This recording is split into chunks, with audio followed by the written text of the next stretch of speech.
Bollywood actor दिशा Patni firing कांड में शुक्रवार को पुलिस के हाथ बड़ी सफलता लगी। दिल्ली पुलिस ने देश की राजधानी से नाबालिग आरोपियों को गिरफ्तार किया है। इसके साथ ही शाम को बरेली पुलिस ने मुठभेड़ में 25,000 के इनामी रामनिवास उर्फ दीपक उर्फ गोलू को गिरफ्तार किया। राजस्थान निवासी दीपक के पैर में गोली लगी है। उसका साथी हरियाणा के सोनीपत अनिल सोनी को भी दबोच लिया गया है। यह मुठभेड़ बरेली देहात के शाही थाना क्षेत्र के दुनका बिहारीपुर में हुई। मौके से 32 बोर की पिस्टल, जिंदा कारतूस और बिना नंबर की बाइक बरामद हुई है। इससे एक दिन पहले यूपी एसटीएफ ने 17 सितंबर को गाजियाबाद के टोनिका सिटी में एनकाउंटर कर हरियाणा के कुख्यात बदमाश रविंदर और अरुण को ढेर कर दिया था। दोनों शूटर गोल्डी बराड़, रोहित गोदारा गैंग से जुड़े हुए बताए जा रहे हैं। आपको बता दें कि दिशा पाटनी के बरेली शहर के सिविल लाइन स्थित घर पर 11 और 12 सितंबर की रात अंधाधुंध फायरिंग करी थी। शुरुआती जांच में यह महज धमकी का मामला लग रहा था, लेकिन जांच आगे बढ़ने पर सामने आया है कि यह संगठित गैंगवार साजिश थी।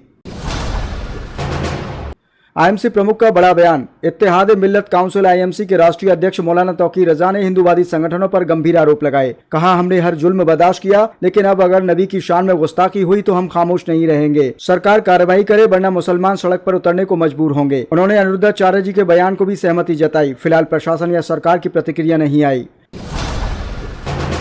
इज्जतनगर में रेल कर्मचारियों का आंदोलन। 8वें वेतन आयोग की मांग को लेकर इज्जतनगर में रेल कर्मचारियों ने जबरदस्त रैली निकाली। नरमू के बैनर तले सैकड़ों कर्मचारी सड़क पर उतरे। नेताओं ने चेतावनी दी है कि अगर दुर्गा पूजा से पहले बोनस और आयोग गठन पर फैसला नहीं हुआ तो आंदोलन और बड़ा होगा।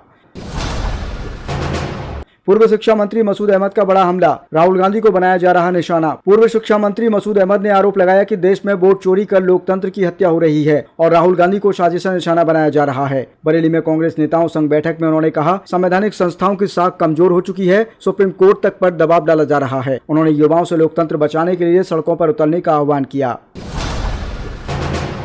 फाइलों की अव्यवस्था देख भड़के बरेली डीएम। औचक निरीक्षण पर पहुंचे जिलाधिकारी अविनाश सिंह फाइलों की अव्यवस्था और गड़बड़ी देखकर भड़क उठे। उन्होंने साफ कहा कि कलेक्ट्रेट जनता की उम्मीद का केंद्र है। अब किसी भी तरह की लापरवाही बर्दाश्त नहीं होगी। डीएम की सख्ती से कर्मचारियों में हड़कंप मचा हुआ है। बेती चैनपुर में अमीन पर हमला। मानपुर बाजार में बकाया वसूली करने पहुंचे संग्रह अमीन पर दबंग परिवार ने जानलेवा हमला कर दिया। आरोपी डालचंद पत्नी और बेटियों ने मिलकर लाठी डंडों से पिटाई की, दस्तावेज फाड़ दिया और गला दबाने की कोशिश। पुलिस ने सभी पर गंभीर धाराओं में केस दर्ज किया है और तलाश तेज कर दी है।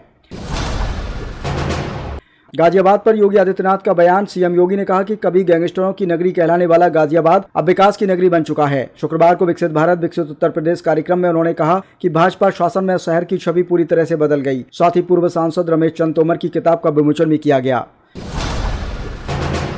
उमर अंसारी को हाई कोर्ट से राहत। गाजीपुर के फर्जी साइन केस में मुख्तार अंसारी के बेटे उमर अंसारी को इलाहाबाद हाई कोर्ट से जमानत मिल गई है। उन पर आरोप था कि मां अफसा अंसारी के फर्जी हस्ताक्षर से 10 करोड़ की जब्त प्रॉपर्टी छुड़ाने की कोशिश की। अब कोर्ट ने जमानत मंजूर कर ली है। संभल सांसद याउर रहमान बर्क का बयान। सपा सांसद ने पीएम मोदी के जन्मदिन पर आरएसएस प्रमुख मोहन भागवत की चुप्पी पर सवाल उठाए। कहा, प्रधानमंत्री को सबने बधाई दी, लेकिन भागवत ने क्यों नहीं दी। साथ ही संभल में एटीएस यूनिट का विरोध किया और कहा कि हमें इंडस्ट्री चाहिए, आतंकवाद का ठप्पा नहीं। बक्फ संपत्ति पर सुप्रीम कोर्ट के फैसले को उन्होंने संविधान की जीत बताया।